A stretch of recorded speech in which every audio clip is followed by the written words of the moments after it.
So అటు ఇటు కాకుండా గేమ్ చెప్పాను. ఎంత లేట్ అయినా నో ప్రాబ్లం. Good idea. కొబ్బరికాయ పులిహోర ఆలు బజ్జీ భక్ష్యం ఒకటి, మళ్ళీ పెరుగన్నము, తెల్లన్నము, సాంబారు, ఎన్ని 8 8 రకాలు. ఒక పొద్దులు ఇడిచేడిది చెప్పినా కదా. ఉన్న దాంట్లో సెట్ చేసుకోవడం అంటే ఇదే. ఎంతమంది చేస్తారు చెప్పండి? ఇలా ఒక్కొక్కరితో ఒక్కొక్కరు రకాలు ఉంటారు. నాకు మాత్రం ఇట్లా ఇష్టం. ఐడియాలు కూడా చెప్పేస్తా. ఒకసారి అన్నమండి అనుకో 3 రకాలు వచ్చేస్తాయి. అన్న తాలింపు పెట్టేసేసి 3 రకాలు చేయాలి. 3 భాగాలు చేసేసి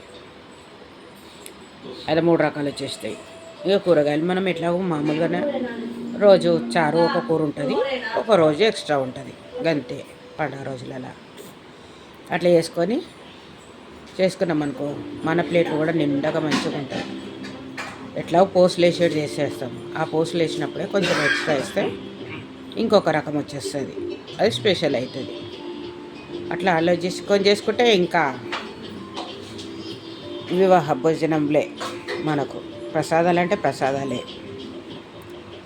ఉన్న దాంట్లోనే 2 రకాలు 3 రకాలు చేసడము అది బెటర్. నాకైతే అట్లా అలవాటు, నా పిల్లలకు కూడా అట్లనే అలవాటు చేసేసిన. ప్లేట్ నిండుగా ఉంటే కంటి నిండుగా ఉంటుంది, కడుపు నిండా అనిపిస్తుంది.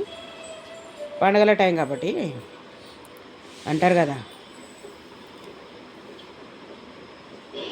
కంటి నిండుగా ఉంటే కంటి ఆనందం అలాగుంటుంది కదా.